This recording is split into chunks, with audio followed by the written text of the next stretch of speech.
سے گلزار نے ڈالی ہے الحمدللہ رب العالمین والصلاة والسلام علی سید المرسلین اما بعد قال اللہ عز وجل فی القرآن المجید اعوذ باللہ من الشیطان الرجیم فمن زحزح عن النار وادخل الجنة فقد فاز۔ میرے محترم بزرگوں، دینی اور ایمانی بھائیوں، ہمارے شاعر صاحب نے آپ کو پھر بیدار کر دیا۔ آپ جتنے بھی ہمارے معزز مہمان کرام ہیں، آپ کو سننے کے لیے، آپ کو سننے کے لیے بیدار ہو چکے ہیں۔ حضرات گرامی، میں آپ کا زیادہ قیمتی وقت نہیں لوں گا، میں بس ایک دو باتیں عرض کر کے اپنی جگہ لے لوں گا۔ حضرات گرامی، اللہ رب العزت نے قرآن کریم کے اندر بہت سارے احکامات بیان کیے ہیں۔ ان احکامات کو ہمارا میں سے بہت سارے لوگ مانتے بھی ہیں اور بہت سارے لوگ نہیں مانتے، لیکن قرآن کریم کے اندر ایک بات ایسی کہی گئی ہے جس کو تمام کے تمام مذاہب کے لوگ مانتے ہیں۔ اس کو یہودی بھی مانتے ہیں، جس کو ہندو بھی مانتے ہیں، عیسائی بھی مانتے ہیں، تمام کے تمام مذاہب اس بات کو مانتے ہیں۔ وہ بات یہ ہے کہ موت ایک اٹل حقیقت ہے۔ ہر انسان کو موت کا مزہ چکھنا ہے۔ کل نفس ذائقۃ الموت، ہر انسان کو، ہر نفس کو موت کا مزہ چکھنا ہے۔ انسان کی جب روح نکلنے کا وقت قریب ہوتا ہے تو انسان بہت ہی شدید تکلیف سے دوچار ہوتا ہے۔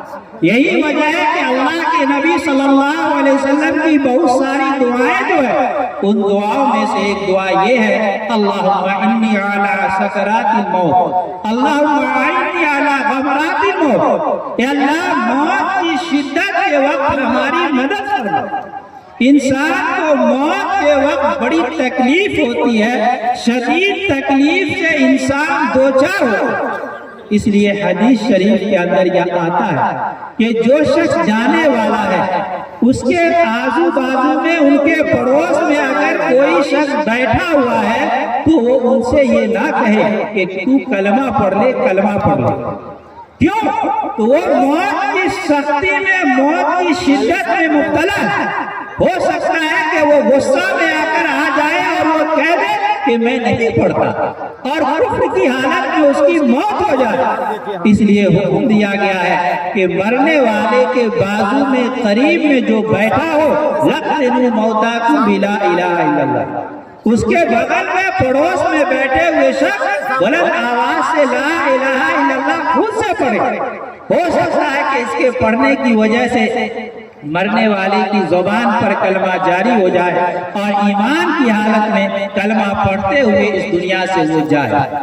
جب ہمارے درمیان سے کسی شخص کا انتقال ہو جاتا ہے، وہ اپنے مال و دولت یہیں چھوڑ کر چلے جاتے ہیں، ہم اور آپ اس کو غسل دیتے ہیں، کفن پہناتے ہیں، مال و دولت نے یہی ان کا ساتھ چھوڑ دیا۔ پھر ہم اور آپ کیا کرتے ہیں؟ چارپائی کو اٹھا کر قبرستان لے جاتے ہیں دفن کرنے کے لیے۔ جیسے ہی ہم اور آپ نے اس کو قبر کے اندر دفن کر دیا، وہاں سے آتے ہیں تو حدیث شریف کے اندر آتا ہے کہ وہ مرنے والے شخص ہمارے آنے کی آواز سنتا ہے اور وہ بہت ہی گھبراتے ہیں کہ ہمارے جو رشتہ دار تھے، ہمارے جو قرابت دار تھے، ہمارے گاؤں کے لوگ تھے، محلے کے لوگ تھے، اندھیری کوٹھی کے اندر ہم کو دفن کر کے چلے جاتے ہیں۔ وہ بہت ہی گھبراتے ہیں۔ اب مال و دولت نے ان کا ساتھ چھوڑ دیا، جو رشتہ دار گئے تھے ان کو دفن کرنے کے لیے انہوں نے ساتھ چھوڑ کر چلا آیا۔ اب ان کے ساتھ ایک عجیب حالت ہوتی ہے کہ مرنے والے کے سامنے قبر کا ایک حصہ پھٹتا ہے اور نہایت ہی خوبصورت، حسین و جمیل انسان ان کے پاس ظاہر ہوتا ہے۔ یہ شخص دیکھ کر گھبرا جاتا ہے، وہ کہتا ہے کہ تم کون ہو؟ یہ کہتا ہے کہ میں تمہارے نیک اعمال ہوں، تم دنیا کے اندر جو نیکی کیا کرتے تھے میں وہی نیکی ہوں۔ اس کے بعد حد نگاہ قبر اس کے لیے کشادہ کر دی جاتی ہے، جنت کی نعمتیں اس کے لیے آراستہ اور مہیا کر دی جاتی ہے۔ اس کے برخلاف مرنے والا اگر خدا کا منکر ہوتا، اس کی زندگی معصیت میں گزری ہوئی ہوتی ہے، قبر کا ایک حصہ پھٹتا ہے اور نہایت ہی بدشکل، نہایت ہی بدصورت انسان اس کے پاس آتا ہے۔ وہ شخص دیکھ کر گھبرا جاتا ہے، کہتا ہے کہ تو کون ہو؟ وہ کہتا ہے کہ میں تمہارے برے اعمال ہوں۔ پھر اسی وقت سے ان کے عذاب کا سلسلہ شروع ہو جاتا ہے، زہریلے قسم کے اژدہے ان پر مسلط کر دیے جاتے ہیں اور اسی وقت سے ان کے عذاب کا سلسلہ شروع ہو جاتا ہے۔ لیکن میرے بزرگوں، ہم میں سے اگر کسی شخص سے یہ سوال کیا جائے کہ کیا تم میں سے کوئی شخص یہ ہے جو چاہتا ہے کہ اس کو قبر کو اللہ رب العزت جنت کے باغوں میں سے ایک باغ بنا دے، تو میں سمجھتا ہوں کہ اللہ رب العزت نے کسی بھی ایمان کے اندر ذرہ برابر بھی ایمانی رمق دیا ہے، وہ ضرور چاہے گا کہ اللہ رب العزت ہماری قبر کو جنت کے باغوں میں سے ایک باغ بنا دے۔ اگر ہم اور آپ یہ چاہتے ہیں کہ اللہ رب العزت ہماری قبر کو جنت کا باغ بنا دے، تو ہمیں چند کام کرنے ہیں۔ سب سے پہلا کام یہ کرنا ہے کہ اگر ہم نے کسی کے حقوق کو غصب کر رکھا ہے، اگر ہم نے کسی کے حقوق کو دبا رکھا ہے، تو اول فرصت میں یہ طے کیجئے کہ ہم اس کے حقوق کو ادا کریں۔ اگر ہم نے اس کے حقوق کو غصب کر لیا اور اس دنیا سے چلے گئے، اللہ رب العزت ہرگز اس گناہ کو معاف نہیں کرے گا۔ آج معاشرے کے اندر ہو رہا ہے یا نہیں ہو رہا؟ آج ہم بھائی بھائی کے زمین پر قبضہ کیے ہوئے، بھائی بھائی کے مکان پر قبضہ کیا ہوا، بھائی بھائی کے دکان پر قبضہ کیا ہوا، دوسرے کے حقوق پر ہم قبضہ کر بیٹھتے ہیں۔ اس حقوق کو اللہ رب العزت ہرگز معاف نہیں کرے گا۔ اللہ کے نبی صلی اللہ علیہ وسلم نے بڑی سخت وعیدیں بیان فرمائی۔ آپ نے فرمایا من اخذ شبرا من الارض ظلما فانه يطوقه يوم القيامه من سبع عظیم، کہ جو شخص کسی کی بالشت بھر زمین، جو شخص کسی کی بالشت بھر زمین ظلماً قبضہ کر لیتا ہے، اللہ رب العزت قیامت کے دن 7 زمینوں کا توق ایسے شخص کی گردن میں ڈال دیتا ہے۔ واقعات بیان کیا جاتا ہے کہ حکم بن عبد الرحمن الثالث کے بارے میں آتا ہے کہ ان کو اپنے مکان بنانے کی ضرورت پیش آئی۔ جو زمین اس کے لیے پسند کی گئی اس میں کسی بیوہ کا جھوپڑا آتا تھا۔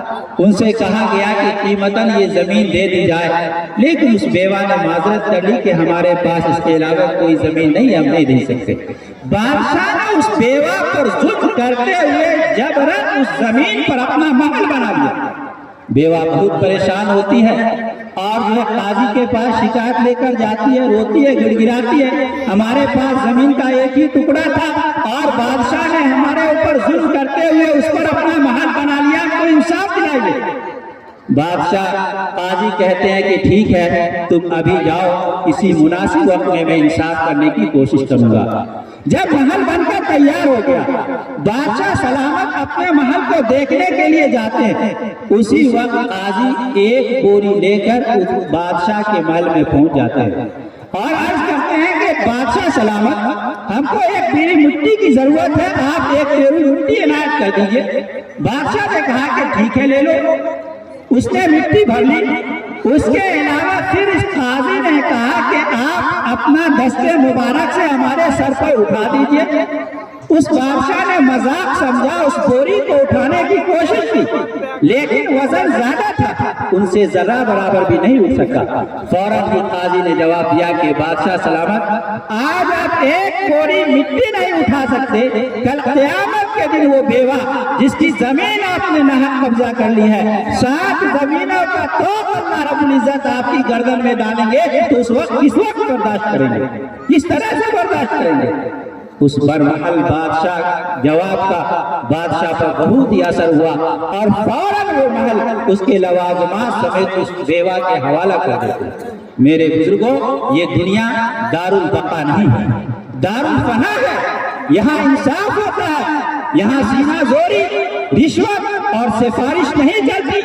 یہاں ہمارے جرائم کے چشمدید گواہ فرشتے موجود ہیں جو ہمارے ایک ایک عمل کو نوٹ کر رہے ہیں۔ اسی لیے اگر کسی کے زمین پر ناحق قبضہ کر رکھے ہیں، کسی بیوہ کو پریشان کر رکھے ہیں، کسی اپنے بھائی کو پریشان کر رکھے ہیں، فوراً اس دنیا کے اندر معافی تلافی کیجئے، ورنہ اللہ رب العزت اس گناہ کو ہرگز معاف نہیں کریں گے۔